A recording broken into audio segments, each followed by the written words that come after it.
প্রিয় বাংলাদেশ, প্রিয় বিপ্লবী ভাইরা, আসসালামু আলাইকুম। আশা করি সবাই ভালো আছেন।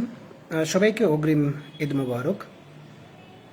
আপনারা কে কোথা থেকে দেখছেন, কে কোথা থেকে শুনছেন, আমাকে একটু জানাবেন প্লিজ। আমার কথা শোনা যাচ্ছে কিনা। আপনাদের মতো আমিও কাজের ফাঁকে ফাঁকে একটু চেষ্টা করি এই সংসদের অধিবেশনের দিকে একটু লক্ষ্য রাখার জন্য, সেখানে কি হচ্ছে কি হচ্ছে না, কে কি বলছে কে কি বলছে না, এই বিষয়গুলো আসলে একটু শোনার চেষ্টা করি, একটু জানার চেষ্টা করি। যখন জানি, যখন বুঝি যে আসলে আমাদেরই পাপের, আমাদেরই ভুলের মাসুল আমাদেরকেই দিতে হচ্ছে, তখন আর কাউকে কিছু বলার থাকে না। দেখেন, আজকে কোনো একটা দল এই জুলাই সনদটাকে, জুলাইয়ের যে হ্যাঁ ভোটের না ভোটের নির্বাচনটাকে, আসলে এটা হওয়ার কথা ছিল যখন আন্দোলন হলো তার পরবর্তী সময়ে হওয়ার কথা ছিল, নির্বাচনের সাথে আসলে একসাথে হওয়ার কথা ছিল না। সেটাকে ধাক্কাইতে ধাক্কাইতে নোট অফ ডিসেন্ট দিতে দিতে সেটাকে এনে ঠেকানো হলো যে নির্বাচনের দিনেই হবে, এবং নির্বাচনে হ্যাঁ ভোট জিতেছে। আমরাও টুকটাক আন্দোলন সংগ্রাম চালিয়ে গেছি। আন্দোলন সংগ্রাম যে চালিয়ে জানি এরকম না। এই আন্দোলন সংগ্রামগুলো আমরা কেন চালিয়ে গেলাম, সত্যি কথা বলতে, 24-এর আন্দোলনের যে ব্যর্থতা, আমাদের নেতা নির্বাচনের যে ব্যর্থতা, আমাদের উপদেষ্টা পরিষদ গঠনের যে ব্যর্থতা, এই ব্যর্থতাকে ঢাকার জন্য, আমাদের ব্যর্থতাকে ঢাকার জন্য সম্ভবত আমরা ছোট ছোট কিছু আন্দোলন সংগ্রাম করে গেছিলাম।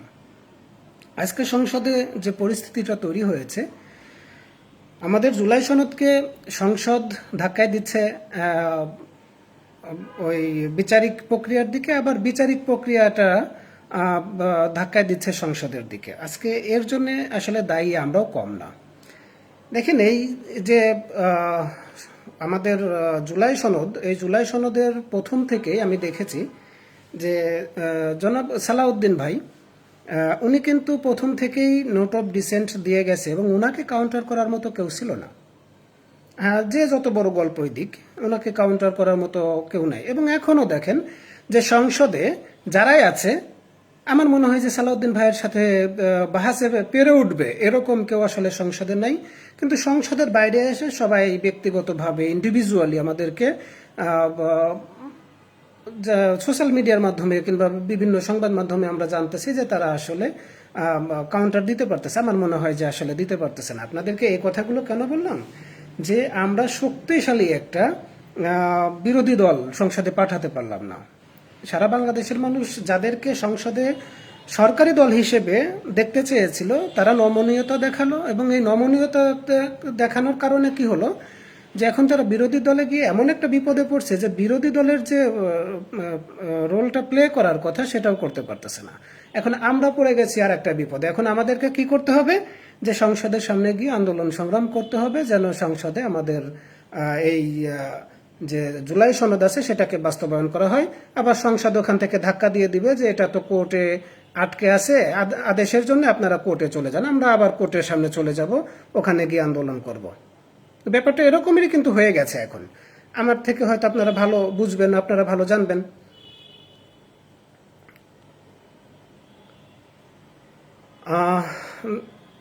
এই জন্যে আমাদের এই যে আন্দোলনগুলো করতে হবে, আমাদেরকে আন্দোলনের জন্য অনেকেই ইতিমধ্যে ডাকেন যে ভাই আমাদেরকে আন্দোলন করতে হবে, সংগ্রাম করতে হবে। হ্যাঁ, আন্দোলন সংগ্রাম তো অবশ্যই করব, আমাদের আন্দোলন সংগ্রাম করার খুবই ইচ্ছে। এবং আন্দোলন সংগ্রামের সাথে আমরা আসলে জানতে চাইবো রাজনৈতিক দলগুলোর সাথে, যে আমরা আন্দোলন সংগ্রামের যে করব, এই আন্দোলন সংগ্রাম করার পরবর্তীতে আবার কি হবে। আমরা একটা দিক নির্দেশনা জানতে চাই যে আন্দোলন সংগ্রাম করার পরবর্তীতে আমাদের আসলে আন্দোলন করার পরে আমরা কীরকম বাংলাদেশ পাবো। আমরা কি আরও কিছু এমপি তৈরি করার জন্য জীবন দিয়ে দিব, নাকি নতুন একটা বাংলাদেশ তৈরি করার জন্য আমরা আন্দোলন সংগ্রাম করব। আর এই আন্দোলনটা আসলে সরকারের বিপক্ষে হবে, নাকি এই আন্দোলনটা আমাদের সিস্টেমের, আমরা যে সিস্টেমটা ভঙ্গুর একটা সিস্টেমের সামনে দাঁড়িয়ে আছি, সেই সিস্টেমের বিরুদ্ধে আমরা আন্দোলন করব। এবং এই আন্দোলন যদি আমরা শুরু করি, আমরা যারা কোনো রাজনীতির সাথে জড়িত না, আমরা যদি শুরু করি, আমাদের পাশে এসে কে দাঁড়াবে। একটা মেসেজ বারবার পাচ্ছি, নুর আলম ভাই, শহীদ মিনারে একজনকে গুলি করা হয়েছে এইমাত্র, ইন্না লিল্লাহি ওয়া ইন্না ইলাইহি রাজিউন। মানে মারা গেছে এই জন্য না, মানে বিপদের সংবাদ শুনলে অবশ্যই ইন্নালিল্লাহ পড়বেন। ঠিক আছে, ধন্যবাদ আপনাকে সংবাদটা দেওয়ার জন্য। আর এই যে আন্দোলন সংগ্রামটা আমরা করব, এই আন্দোলন সংগ্রামটা দেখেন আজকে সম্ভবত কিছুক্ষণ আগে সংবাদ পেলাম যে ইনকিলাব মঞ্চ শহীদ শরীফ ওসমান হাদি ভাইয়ের বিচারের দাবিতে রাত 10টায় একটা মিছিল বের করবে। এটা স্বাভাবিক প্রক্রিয়া, মিছিল মিটিং করা স্বাভাবিক প্রক্রিয়া। তবে আমার মনে হয় যে মিছিল মিটিংয়ের থেকে আইনি প্রক্রিয়াটাতে এগোনো খুব ভালো। এখন বিরোধী দলে যারা আছে তারা সংসদে পেরে উঠবে না। আমি আবারও বলে দিলাম, বিরোধী দলে যারাই আছে সংসদে কোনোভাবেই পেরে উঠবে না, সম্ভব না। এদেরকে দিয়ে আসলে সংসদে বিরোধী দলের যে রোলটা প্লে করতে হবে, এনারা এইভাবে যে আছে আমাদের স্বরাষ্ট্রমন্ত্রী আছে, এনার কাছেই ওনারা হেরে যাবে, ওনার সাথে পেরে উঠবেন না। কারণ ওনার ভিতর যথেষ্ট মেধা আছে, যদিও সেই মেধাটা আমাদের বাংলাদেশের জন্য কোনো কাজে লাগে নাই এবং লাগবেও না, আগামী দিনেও লাগবে না। কারণ এই কথাটা এই জন্য বললাম যে দেখেন, সরকার দলীয় হোক বিরোধী দলীয় হোক, এই যে আমাদের যে জুলাই সনদটা আছে, আমাদেরকে আগে দেখতে হবে কার মেধা বেশি আছে সেটার জন্য না, আমাদেরকে দেখতে হবে এটা যদি দেশের বিরুদ্ধে না যায়, এটা যদি কোনো দলের বিরুদ্ধে না যায়, এটা যদি শুধু দেশের পক্ষে হয়, সবাই তো প্রথম দিনে অথবা আজকের দিনে অধিবেশনে এটাকে পাশ করে দেওয়ার কথা ছিল, এটাকে আইনি ভিত্তি দেওয়ার কথা ছিল। আমার কথা বুঝতে পেরেছেন? আজকে যেহেতু দেয় নাই, সেক্ষেত্রে বোঝা গেল যে না, এরপরে আসলে আমরা সম্ভবত এটা চাওয়ার জন্য আমাদেরকে আন্দোলন করতে হবে। তবে যারা আন্দোলন করবেন, আমার মতো একটু ঈদের পরেই আমরা আন্দোলনটা শুরু করব, এবং সেই আন্দোলনটা যেন সরকারের বিরুদ্ধে না হয়। আমাদের পুরো আন্দোলনটাই থাকবে সিস্টেমের বিরুদ্ধে। আজকে আমরা 1600 মানুষ শহীদ হওয়ার পরেও যে বাংলাদেশটা পেলাম, এই বাংলাদেশটা আসলে আমরা চাই নাই, এরকম বাংলাদেশ চাই নাই।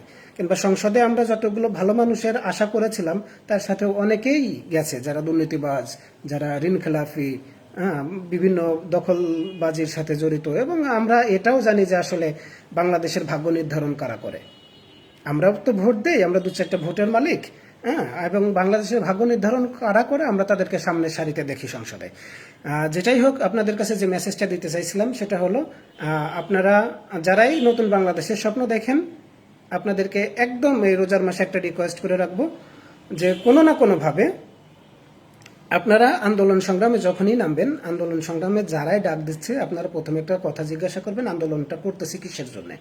আন্দোলন করলে আমাদের আন্দোলন পরবর্তীতে কি হবে? আবার আমরা এখন আন্দোলন করব, এই আন্দোলন যদি সফল হয়, আমরা যদি সরকার পতন করতে পারি কিংবা এই সিস্টেমটাকে ভেঙে দিতে পারি, তাহলে দেখা যাবে যে এর পরবর্তীতে আরও কিছু আমাদেরকে ওভারটেক করে আরও কিছু এমপি যারা এই সোশ্যাল মিডিয়ায় অ্যাক্টিভ আছে এখন এবং পরবর্তীতে অ্যাক্টিভ থাকবে, তারা গিয়ে সংসদ চালাবে। আমরা কি এর জন্য আন্দোলনে যাব, নাকি অন্য কোনো কারণে আমরা আন্দোলনে যাব? এবং এই আন্দোলনে গেলে পরে আমাদেরকে আসলে কে কে সহযোগিতা করবে? দেখেন, আন্দোলন সংগ্রাম এখনই করা যায়, সমস্যা নেই।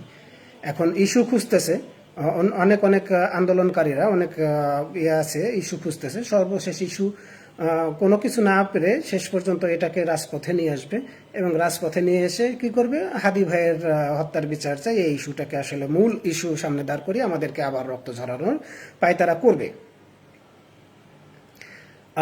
আর আমরা যেটা করব, দেখেন, আমি অনেক দিন ধরে আপনাদেরকে বলে আসতেছি যে ইনসাফের আন্দোলন বাংলাদেশ কিভাবে চলবে, আপনাদের পরামর্শ নিয়ে চলবে।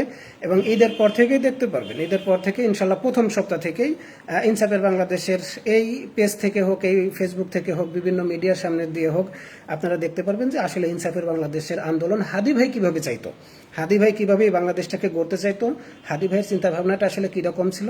অনেকগুলো চিন্তাভাবনা আমরা এক জায়গায় করেছি, যে চিন্তাভাবনাগুলো গত 50 বছরে কেউ করে নাই, এবং আপনাদেরকে কথা দিচ্ছি যে আগামী 20 বছরেও এইরকম চিন্তাভাবনা কেউ করবে বলে আমার মনে হয় না। আমাদের চিন্তাভাবনা ভিন্ন রকম থাকবে। আমরা চিন্তাভাবনা নিয়ে আগামীর দিনগুলোতে ইনশাল্লাহ ঈদের পর থেকে এই আন্দোলনটা শুরু হবে, এবং আশা করছি যে সবাই এই আন্দোলনের সাথে একাত্মতা প্রকাশ করবেন যদি আপনাদের যুক্তিযুক্ত মনে হয়, এবং আমাকে প্রশ্ন করতে থাকবেন যে এই আন্দোলনটা দেশের পক্ষে নাকি বিপক্ষে। আমরা কোনো দলের পক্ষে গিয়ে, কোনো দলের বিপক্ষে গিয়ে আমরা আসলে আন্দোলন সংগ্রাম করতে পারবো না। আমরা চাই যে এই সিস্টেমটাকে ভেঙে দিতে, যে সিস্টেম আমাদের গত 50-55 বছরে কিছু দিতে পারে নাই, আমার দেশে কিছু দিতে পারে নাই, দেশের সাধারণ মানুষের ভাগ্য পরিবর্তন করতে পারে নাই, আমরা সেই সিস্টেমের বিরুদ্ধে আন্দোলন করবো ইনশাল্লাহ। আপনাদের পরামর্শগুলো আমাকে জানিয়ে রাখবেন। ঈদের পর থেকে ইনসাফের আন্দোলন বাংলাদেশের ইনসাফের যাত্রা শুরু হবে, এবং এই যাত্রাতে অবশ্যই মেধাবীরা সংযুক্ত হবে। আপনাদের ভিতর যাদের অনেক মেধা আছে, যাদের যোগ্যতা আছে, তারা অবশ্যই এই আন্দোলনের সাথে যুক্ত হবেন। আপনাদের সবাইকে নিয়ে আমরা আগামী বাংলাদেশের স্বপ্ন দেখবো ইনশাল্লাহ। ইনকিলাব জিন্দাবাদ, বাংলাদেশ জিন্দাবাদ। আসসালামু আলাইকুম।